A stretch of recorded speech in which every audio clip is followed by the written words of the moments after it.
Good morning. I'd like to welcome you all to the 2021 awards ceremony of the Mineralogical Society of America. My name is Mark Ghiorso, and I served as MSA President for 2021. Just recently stepped down. The awards ceremony really is one of the highlights of being the president of the MSA. It's a wonderful opportunity to congratulate some of our distinguished members and to look forward to what's happening in the field of mineralogy, geochemistry, and petrology. I want to remind everyone, if they're logged in person here, to mute their terminals so that we don't have echo and feedback during the ceremony. Let's start the awards ceremony by acknowledging the Fellows of the Mineralogical Society of America. Fellowship is awarded to individuals who contribute significantly to mineralogy, crystallography, geochemistry, petrology, or any of the allied sciences associated with those subjects. Fellows are nominated by the membership and approved by council. Only 0.5%, half of 1% of the total membership can be awarded fellowship in a given year of the mineralogical of the society. And so this is really quite a distinguished honor. The fellows for 2021 are Natalie Boffin-Casanova, John Cottle, John Dillis, Anita Grunder, Toro Inoue, Jacob Lowenstern, Michikawa Nakamura, Urs Schattviker, Richard Secco, and Alan Treman. Next slide. I'd like to move from the fellows now to the MSA awards to individuals. And the MSA, the 2021 MSA awardee is being given to Chenguang Sun from the University of Texas at Austin. The MSA award is awarded for outstanding published contribution by an early career researcher. And it turns out that the MSA Award is really an excellent indicator of future greatness in the field of mineralogy, petrology, and geochemistry. As many of the other awardees we'll talk about today have started off with an MSA Award. The MSA Award has been awarded since 1951. It was first given to Tuttle, so that gives you an indication of the greatness of the individuals that have received this award, and has been given for the last 70 years. This year awardee, as I mentioned, is Chenguang Sun, and the citationist is Dr. Liang. It is a pleasure to introduce Chenguang Sun with this MSA Award recipient. Chen and everybody calls him did his undergraduate study at the China University of Geoscience in Beijing. He earned his PhD from Brown University and did his postdoc work at Hui and Racing University before taking on his current position as an assistant professor at the UT Austin. The MSA Award recognizes Chen's fundamental contribution to trace element geochemistry, geothermal barometry, and carbonatite melt and protodite interaction. Let me give you 3 examples. Chen developed a new generation of parameterized lattice stream model for rare earth element partitioning between major rock forming minerals and the basaltic melt, and between 2 coexisting minerals. This include canalperoxene, isoperoxene, plagioclase, garnet, and olivine. Chen played a crucial role in the development and applications of a new class of thermal barometers that are based on the partitioning of rare earth element between 2 minerals in a rock. He has also made important contribution to our understanding of the fate of slime-derived carbonatite melt in the upper mantle. What makes Chen's work standing out is his quality in laboratory experiments, his rigor in thermodynamic and statistical analysis of experimental data, and his creativity in process-oriented interpretation. This is a hallmark of Chen's research, whether it is trace element partitioning, geothermal barometry, or melt-rock interaction. Mr. President, ladies and gentlemen, I take a great pride and a pleasure to present Chenguang Sun as the recipient of this year's MSA Award. Thank you, Liang, for the nice words. I am deeply honored to receive this year's MSA Award. First, I am very grateful to my colleagues for their time and effort to write the letters and for their breadth of views, considering me as an appropriate recipient. My interest in rocks was cultivated during my childhood at the farmland near the mountains, where I also dreamed about becoming a scientist. So when the time came, it seemed natural for me to choose geology. My journey started in my senior year at CUGB when I joined Denton Ebel group. I was provided with opportunity to sample rocks from Tibet and analyze them in the lab.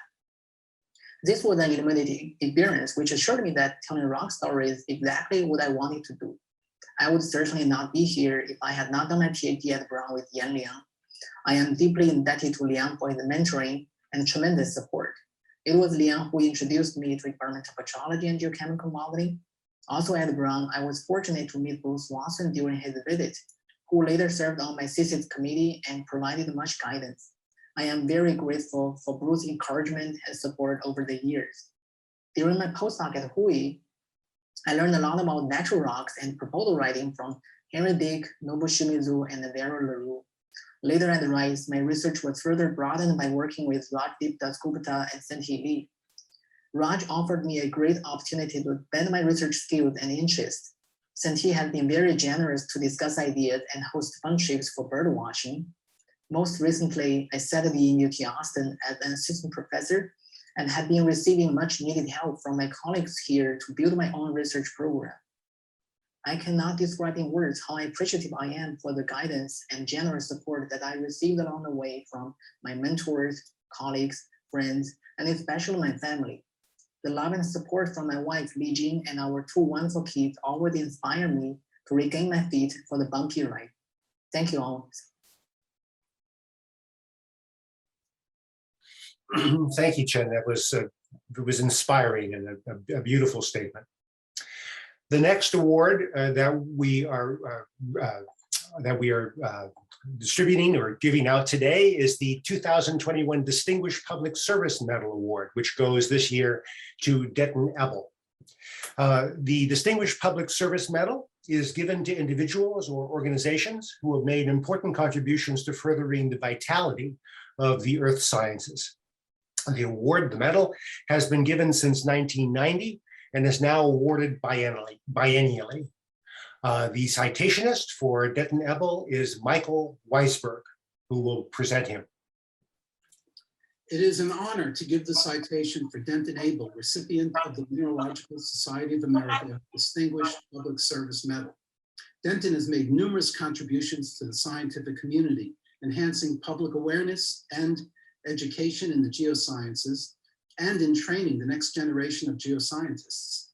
Through lectures, museum exhibitions, and development of public programs, he has served to bring the excitement of earth and planetary sciences to the public. His work with students at many levels of education has increased their appreciation of the geosciences, especially in the mineralogy and geochemistry of meteorites, inspiring many young potential scientists. I've always been very impressed by his generosity. He's always willing to take the time to talk with students, explain scientific concepts to them, or just show them meteorites from the museum's collection, always having an interesting story to tell them about the meteorites he shows. The Arthur Ross Hall of Meteorites is a major exhibit at the American Museum of Natural History that serves to educate the public. When Denton first came to the museum as a meteorite curator in 2001, he headed a major revision of the Meteorite Hall, revising it to reflect more of the current concepts in the planetary sciences and completely reorganizing it to a more process-oriented exhibition, focusing on how meteorites inform us about the origin of the solar system and geologic processes on early formed planetesimals and asteroids. About 5 million people visit the museum each year, and many of them experience the Hall of Meteorites. It's also a major teaching resource for schools throughout the New York area and beyond. Another activity impacting a large number of people is Denton's curation of the Hayden Planetarium Space Show, Worlds Beyond Earth. He was the lead curator in developing this show, which introduces the public to other worlds in our solar system and their geological features. using spectacular imagery projected onto the planetarium dome. The show presents the evolution of the solar system and comparative planetology with a direct application of the knowledge gained to anthropogenic climate change. Every scene is a visualization of either real data from space missions or physics-based simulations, all chosen by Denton and his team. Millions of museum visitors view this show each year. It's also licensed around the world to about 40 other planetariums. The space show utilizes open space visualization software. Denton organized the fundamental collaboration to utilize this NASA-funded open source tool for visualization of Earth and planetary imagery. In addition to public education, Denton has always been generous in giving his time to serve the scientific community, serving on numerous NASA review panels, as well as committees for evaluating different methods for geoscience data storage, archiving, and making planetary science data publicly available. Denton's curation of the museum's meteorite collection is another important aspect of service. Under his curation, the collection has been safely stored and has strategically grown. Denton always tries to maximize the amount of information gained from materials loaned to other institutions or used in-house for research purposes. His efforts will ensure that the collection will be available for future generations of educators and researchers. Denton has also contributed to the vitality of meteoritics and planetary science. He served as chair of the local organizing committee for the 73rd Meteorological Society meeting in 2010, which was hosted in New York City by the American Museum and the City University of New York. Denton devoted a considerable amount of time to make the event very successful and memorable, both in terms of the science presented and in bringing together over 480 planetary scientists, geochemists, and students from around the world. He made a particular effort of working with the society and donors to generate travel support for a large number of graduate students, as well as scientists from low-income countries, so they could attend the meeting. Denton's contributions to geoscience education are also exceptional. He teaches courses at Columbia University and is currently the advisor for PhD students from both City University of New York and Columbia. He has inspired many undergraduate students through the Research Experience for Undergraduate program, which is an NSF-funded summer intern program held at the museum. Denton is currently a co-PI of the grant that supports this program and has been mentoring undergrads each summer for more than 10 years. Some of these students have since gone on to achieve their doctorate degrees in the geosciences. Denton is also a faculty member of the American Museum's Master of Arts in Teaching program in Earth and Astrophysical Sciences, which is administered through the Richard Gilder Graduate School at the museum. This is an innovative program for training a new generation of earth science teachers. It provides high school teachers with knowledge of the latest trends and issues in the geosciences, gives them a research experience. It includes trips to study geology in the field, often led by Denton, and trains high school teachers to bring the excitement of the geosciences into urban classrooms. The program serves as a seed to continually educate students in the future through the graduates of the program.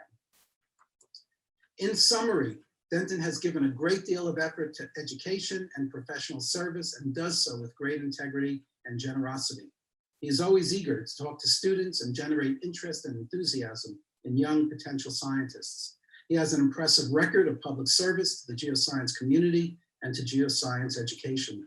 He has utilized his position at the museum to successfully bring geoscience and planetary science to the general public, continually keeping the public involved in the excitement of latest developments. Mr. President, members of the Society, it's a pleasure to present the Mineralogical Society of America Distinguished Public Service Medal to my friend and colleague, Denton Ebel. Thank you, President Ghiorso, Dr. Weisberg, and members of the Mineralogical Society of America.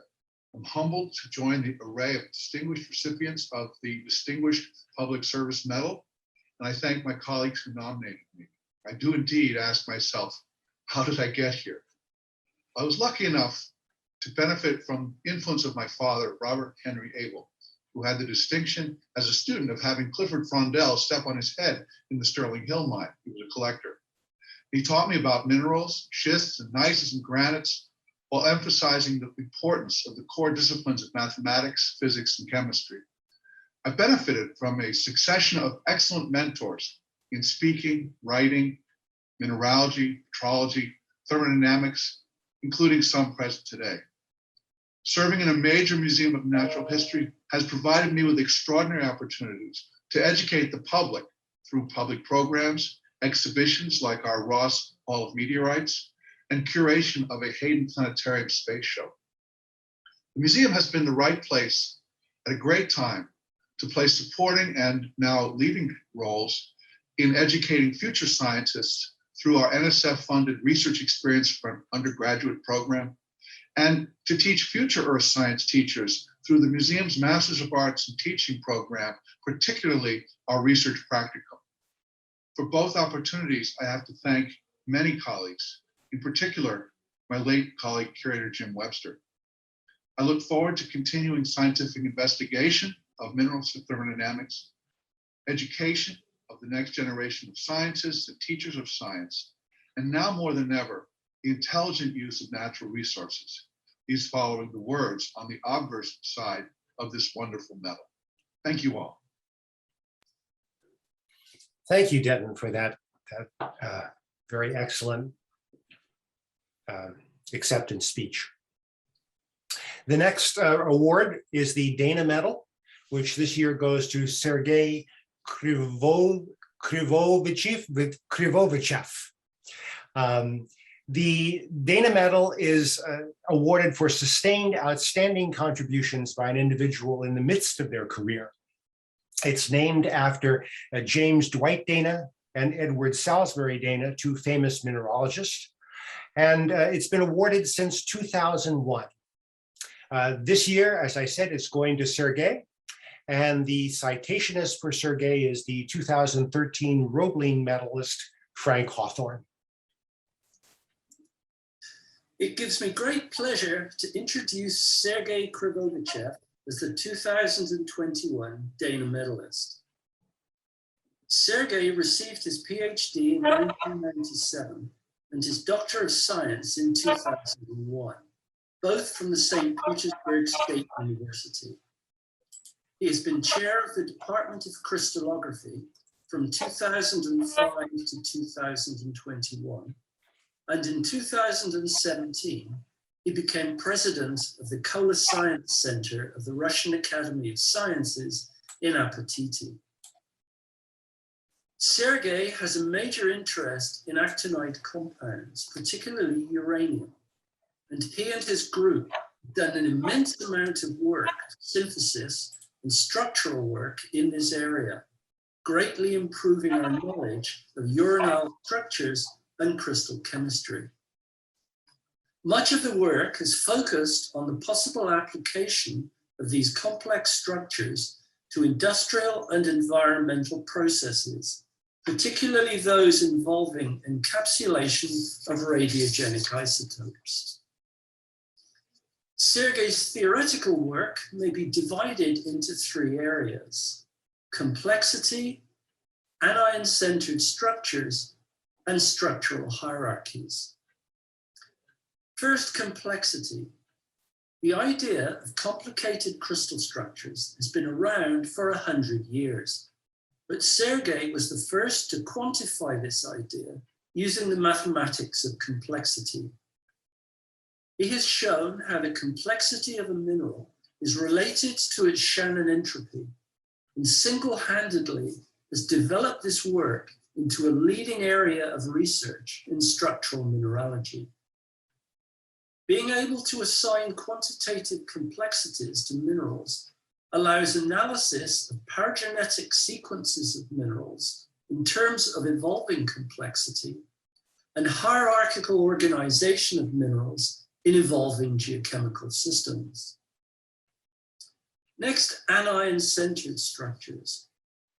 The results of extensive work on minerals from the Tolbakan eruptions in Kamchatka led Sergey to greatly extend the idea of anion-centered structures, and he produced an extensive hierarchy of both minerals and synthetic inorganic compounds.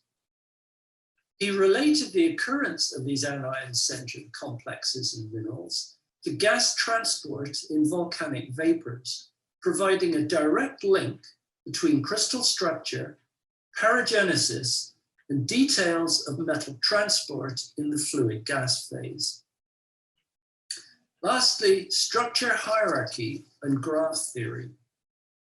Our ideas on structure hierarchy have developed rapidly in the last 20 years, and Sergey has played a major role in this.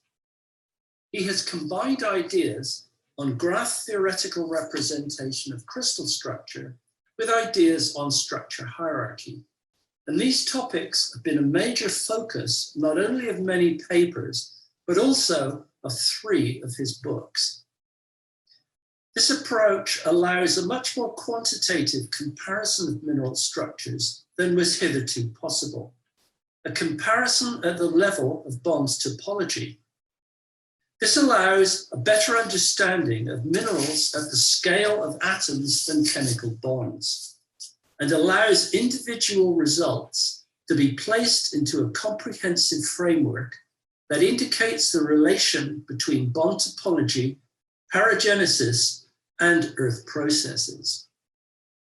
Sergey's theoretical work is truly novel and addresses the fundamental basis of mineral composition and stability.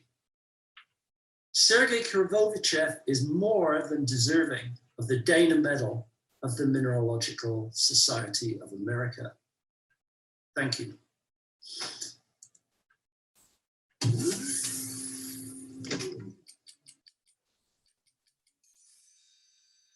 Dear Mr. President, dear colleagues, dear Frank, I'm deeply honored and very grateful to the Mineralogical Society of America for this high recognition for 3 reasons. First, I checked the list of the previous MSA medalists of the whole history of the Mineralogical Society of America and found out that I'm only the 2nd Russian citizen who was ever honored by any MSA medal. The first was academician Dmitry Sergeyevich Korzhinsky, who received the Roebling Medal in 1980. In fact, I knew his name from my childhood, since my father, Professor Vladimir Krivovichev, is a mineralogist as well, and was in correspondence with Korzhinsky on thermodynamics of metasomatic reactions in granites. I remember picking up a thick envelope handwritten by Korzhinsky and addressed to my father from our post box in the first floor of our communal apartment in downtown Leningrad, sometimes in the early 1980s. To be in the company with Dmitry Korzhinsky is a great honor itself. I'm extremely grateful to my parents for raising me in the spirit of Russian geological and mineralogical traditions. In fact, the first geologist in our family was my grandfather, Ghiorso Krivovichev, who had a really difficult life, including spending 3 years in Gulag after the Second World War. Second, the name of James Dwight Dana was known to me again from my school years, and his handbook on mineralogy was translated into Russian and published in several volumes. And as a schoolboy, I was a member of the Young Geologists Club in Leningrad Palace of Pioneers, and I studied their mineralogy by reading books by Fersman, Betechtin, Dana, and others. Later, I have read the biography of Dana by Gilman, published in 1899, and he wrote a paper in Russian about his theological writings. He was one of the greatest American naturalists of the 19th century, a polymath and correspondent of Charles Darwin. To be associated with his name engraved on the medal is a deep and historical honor. Third, Mineralogical Society of America and its members played and continue to play an extremely important role in my scientific life.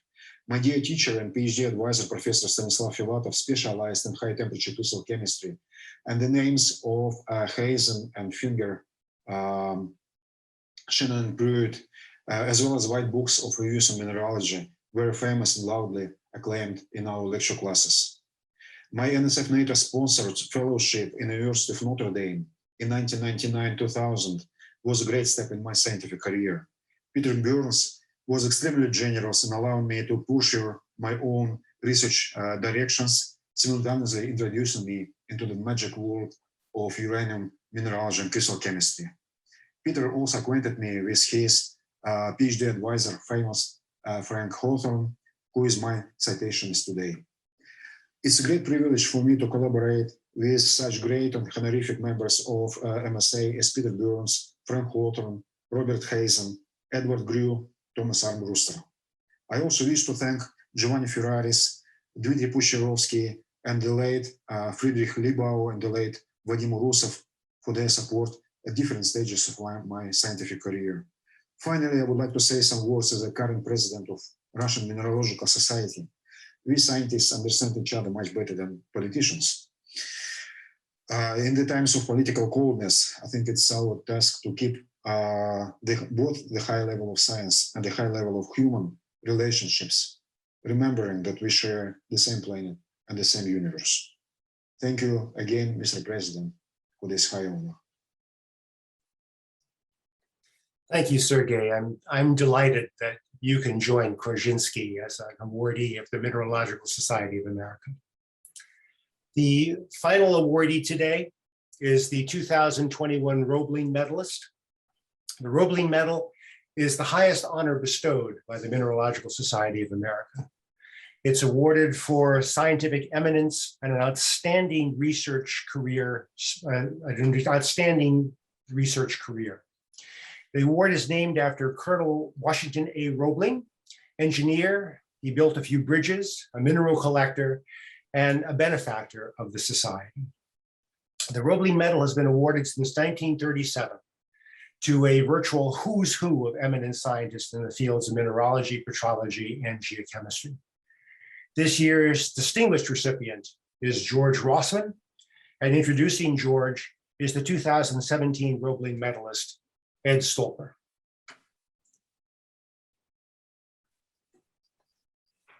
Good morning. My name is Ed Stolper, and it's my great pleasure to introduce George Rossman for this year's Roebling Medal. In my opinion, George is, and has been for going on 50 years, one of the most original and wide-ranging scientists in the broad discipline of mineral sciences. This award is well-deserved, and its selection for this recognition brings honor both to him and to the MSA. After college in Wisconsin, George came to Caltech as a graduate student in inorganic chemistry to work with Harry Gray on electron transfer and its connection to color. But George was an avid mineral collector, and he combined his interest in these fundamental chemical problems with his love of minerals and began to apply his expertise in spectroscopy to minerals. After completing his PhD in the early 1970s, he was then hired as a faculty member at Caltech jointly between the divisions of chemistry and chemical engineering and geological and planetary sciences. He established a unique program in mineral spectroscopy, from the optical to the far infrared, publishing hundreds of papers in which he characterized the structure, bonding environments, and chemistry of an extraordinary range of minerals. George's work was unique in its approach and range, and I've always thought of him as one of the first modern mineral physicists, leading a major transformation of the discipline of mineralogy, coupling techniques and insights from modern inorganic and physical chemistry to natural materials in all their complexity, and then using these insights to understand better the natural world. The range of George's contributions based on this approach is vast. Basically, he would put any and all mineral specimens that came across his desk, and he has an enormous collection and an encyclopedic knowledge of minerals into his spectrometers, and for each of them, he connected the spectroscopy to the physical and chemical properties, resulting in insights that range from the atomic to the planetary scale. To give just one example, which alone would merit the Roebling Medal, George has from the start of his career been interested in hydrogen and minerals. Whether the hydrogen is present as a major stoichiometric component or as a trace constituent, infrared spectroscopy has given him a powerful approach to studying the many important issues surrounding hydrogen minerals. Then about 20 years ago, with his student David Bell, George quantified in mantle minerals from a well-constrained petrological context the concentrations and substitution mechanisms of trace hydrogen in nominally anhydrous mantle phases, such as olivines, pyroxene, and gardens. And this work upended our thinking by showing that vast amounts of hydrogen could be stored in the mantle in such minerals. This single example illustrates how George's approach, with his love of minerals, his expertise as an inorganic chemist, and his knowledge of earth science, can and did lead to a revolution in our understanding of thinking about a problem of planetary importance. And there are many more examples that I could give. I just want to say a word about what I've described as George's encyclopedic knowledge of minerals. George once told me that he used to go to mineral shows, maybe he still does, and compete in mineral identification contests where photos of minerals were projected on a screen and the various contestants would identify the minerals and their localities, or try to identify the minerals and their localities. Not surprisingly, George typically finished at or near the top in his ability to identify mineral specimens. Although I was surprised at the fact that there are such contests, I was not surprised by this demonstration of George's preeminence in mineral identification, which has humbled me on many occasions. George did freely admit, however, that he was very poor compared to some of his competition at identifying the precise localities at which these minerals came from. My office is 2 doors down from George's, and this has had not only a significant impact on my career.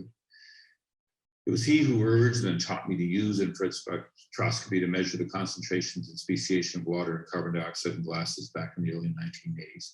But it has also allowed me to observe the steady stream of students and colleagues from all over Caltech, and indeed from all over the world, coming to seek his advice on minerals spectroscopy. With a twinkle in his eye and his infectious love of science, George often plays the role of Mr. Wizard, giving impromptu demonstrations in his office and lab that have fascinated and taught so many so much. George learned a lot of this as a graduate student from his mentor, Harry Gray, as a lead teaching assistant in the Chem 1 class required of all Caltech undergraduates. He has great stories to tell about demonstrations gone awry, including unexpected explosions and the telltale evidence of them to this day on the high ceiling of the chemistry lecture hall. I also recall one day when some donors were visiting George's lab, he spontaneously asked one of the visitors if he could borrow her ring. And he quickly stuck it into his mass spectrometer, actually into his Raman spectrometer, sorry, and proceeded to wow her with all he could learn about it in real time. I've always wondered, and I actually wondered at the time what would happen if George had discovered that it was a counterfeit or not what she had thought. So again, it is a great personal pleasure to introduce the 2021 Roebling medalist, a remarkable and pioneering scientist, a teacher par excellence, a great colleague and my friend, George Rossman. Thank you. George will now give his rebuttal. Thank you, Ed, for that very kind introduction. You certainly have a remarkable ability to remember things from years ago. Of course, I also have to thank the people who nominated me and the Mineralogical Society of America for providing this honor. I'm very grateful and deeply humbled. Minerals, their chemistry and properties have always interested me, even when I was a young kid collecting agates on the shores of the rivers in Wisconsin. But it was an interest in the process of color of minerals that steered me towards chemistry at a young age. Minerals are the repository of the periodic table, so it was natural for me to be interested both in minerals and chemistry. And very specifically, I was interested in the color of tourmaline, and that sparked my early interest in the origin of colors. Furthermore, it was the interest in color in minerals that led me to learn about the various spectroscopic tools that could be used to interrogate minerals and have become a major source of research over the past many decades. Initially, I was interested in how metal atoms interact with one another in crystals to enhance color in ways that are nonlinear. But as I was studying the spectroscopic properties of these minerals, I frequently noticed that OH groups and water molecules showed up in the infrared spectra of numerous minerals that were normally considered anhydrous. This observation led to our detailed study of the role of hydrous components in nominally anhydrous minerals. That in turn led to our collaboration with the physics community that brought the tools of nuclear physics into our research area. And that led to the quantification of the amount of hydrogen in these minerals. And that, of course, led to the realization that in the mantle, minerals like garnet and olivine and pyroxene are the major repositories of bound hydrogen at concentrations that may well exceed the volume of all the hydrogen in the oceans of the world today. The work I did at Caltech was very fortunate because I got to meet members of the mining and the gemological and dealer communities in Southern California. They provided excellent samples for research that we've used over the decades, and they also posed some very interesting, challenging questions about the origin of color in minerals. Also, some of the miners allowed us to visit the pegmatites in Southern California and to bring students in for research, which became a major portion of some of the activities over the years.